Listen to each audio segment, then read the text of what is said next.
Assalamualaikum warahmatullahi wabarakatuh.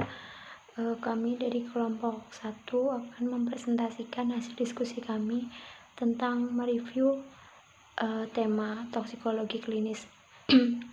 Sebelumnya saya akan perkenalkan kelompok saya, yaitu Mufid Fawasi, Daniel Prasetyo, saya sendiri Lilis Tianingsi, dan Esti Sulastri.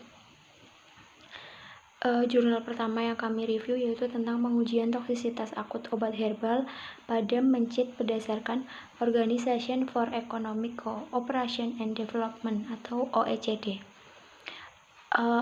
Uji toksisitas perlu dilakukan pada suatu produk obat yang akan dipasarkan. Uji awal atau screening test ini sangat penting secara farmakologi dan toksikologi karena akan digunakan untuk pertimbangan penentuan dosis, rentang waktu pemberian, dan aplikasinya. Seperjamu yang diuji merupakan campuran herbal telah dibentuk menjadi sediaan cair dan diaplikasikan secara peroral. Superjamu merupakan campuran berbagai ekstrak tanaman herbal, diantaranya bawang putih, kunyit, jahe, dan daun katuk, dan beberapa senyawa herbal lain dalam air dengan persentase komposisi yang belum dicantumkan dalam kemasan. Metode pengujian toksisitas yang dipilih berdasarkan pedoman Organization for Economic Cooperation and Development pada tahun 2002. Metode ini merupakan metode standar yang diakui oleh 33 negara Eropa yang merupakan anggota dari OECD. Kelebihan utama metode ini adalah sedikitnya penggunaan hewan model atau mencit, serta waktu ujinya relatif cepat.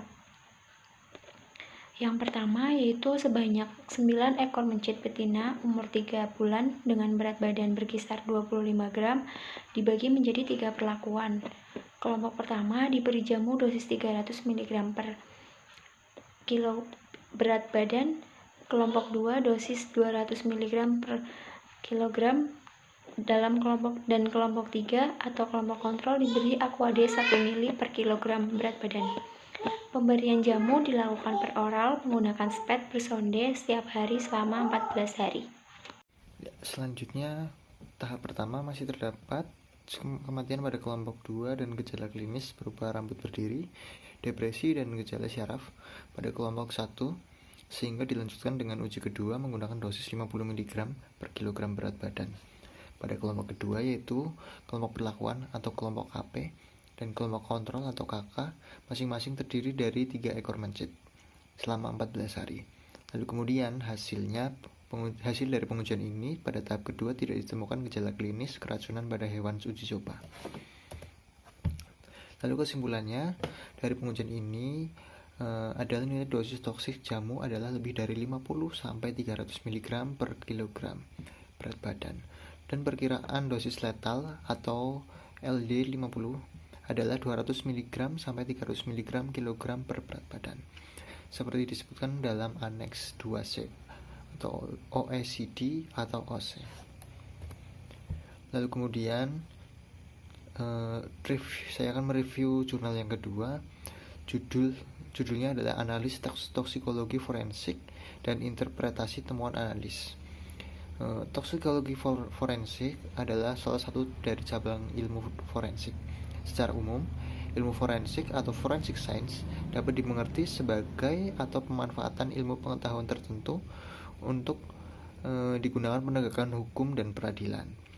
Tujuan lain dari analisis toksikologi forensik adalah membuat suatu rekonstruksi suatu peristiwa yang terjadi, sampai sejauh mana obat atau racun tersebut dapat mengakibatkan perubahan perilaku atau menurunnya kemampuan mengendarai yang dapat mengakibatkan kecelakaan yang fatal atau tindak kekerasan kejahatan yang lainnya. Kemudian secara umum, tugas analis toksikologi forensik atau klinis dapat melakukan analis dapat dikelompokkan dalam 3 tahap. Yang pertama, penyiapan sampel atau sample preparation. Dan yang kedua, analisis meliputi uji penapisan, screening test atau dikenal juga dengan general unknown, dan uji konfirmasi yang meliputi uji identifikasi dan kuantifikasi. Kemudian yang ketiga, langkah terakhir adalah interpretasi temuan analis dan penulisan laporan analisis. Lalu kemudian sampel Sampel dari toksikologi forensik pada umumnya adalah spesimen biologi seperti cairan biologis, seperti misalnya darah, urin, liur, dan air ludah. Kemudian jaringan biologis atau organ tubuh. Preparasi sampel adalah salah satu faktor penentu keberhasilan dari analisis toksikologi forensik, di samping kehandalan penguasaan metode analisis instrumentasi. Demikian presentasi dari saya, akan dilanjutkan oleh rekan saya, Mufid Fawasi.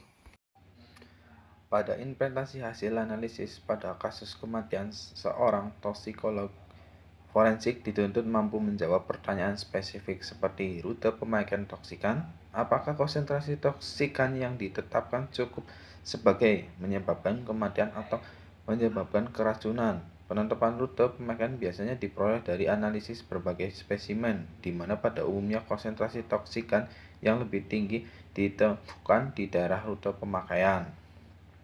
Mengevaluasi atau menganalisis validasi dari hasil analisis dapat ditinjau dari 3 faktor utama yang menentukan hasil analisis. Yang pertama yaitu tataran teknis analisis yang menghasilkan data analisis. Yang kedua, tataran biologis. Variasi matrik biologis dari sampel memungkinkan ikut memberikan sumbangan kesalahan terhadap hasil analisis. Terhadap 3 langkah yang dapat dilakukan dalam mengevaluasi data analisis dari sudut pandang tataran biologis, yaitu kontrol plausibilitas, evaluasi longitudinal dan transversal. Yang ketiga, tataran nosologi atau ilmu pengelompokan penyakit. Kesalahan dapat ditimbulkan akibat kesalahan dalam mendiagnose keracunan atau mungkin muncul akibat kesalahan menginterpretasikan temuan patologis atau psikologis pasien atau korban.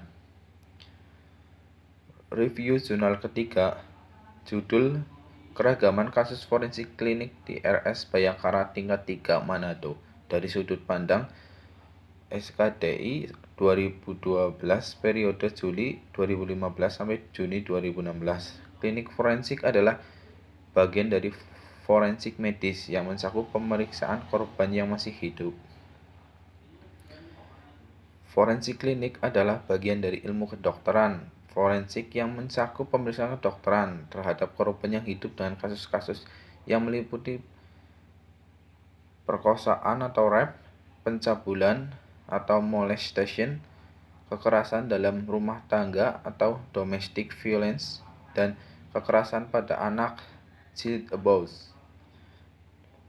Tujuan penelitian ini yaitu mengkaji informasi keragaman kasus forensik klinik yang ada di RS Bayangkara tingkat 3 Manado periode Juli 2015 sampai Juli 2016 dan mengetahui apakah keragaman kasus forensik klinik di Rumah Sakit Bayangkara tingkat 3 Manado sudah dapat memenuhi standar kompetensi dokter umum. Jenis penelitian ini ialah deskriptif, retrospektif. Penelitian dilaksanakan di Rumah Sakit Bayangkara tingkat 3 Manado pada bulan September sampai November 2016. Variabel yang diteliti yaitu kasus forensik klinik, kekerasan pada perempuan, kekerasan pada anak, pemerkosaan, dan percabulan yang masuk di Rumah Sakit Bayangkara tingkat 3 Manado.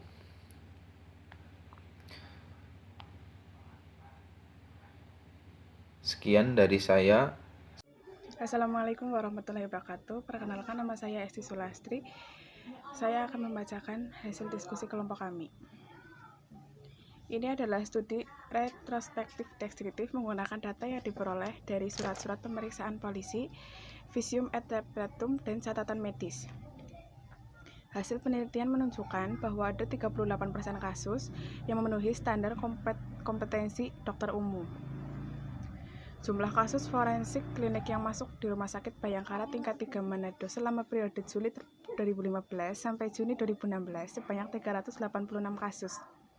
Kasus terbanyak yang masuk di Rumah Sakit Bayangkara tingkat 3 Manado periode Juli 2015 sampai Juni 2016 ialah pencabulan, diikuti oleh kekerasan dalam rumah tangga 153 kasus, kekerasan seksual 35 kasus, pemerkosaan 26 kasus, dan kekerasan fisik pada anak ada 9 kasus.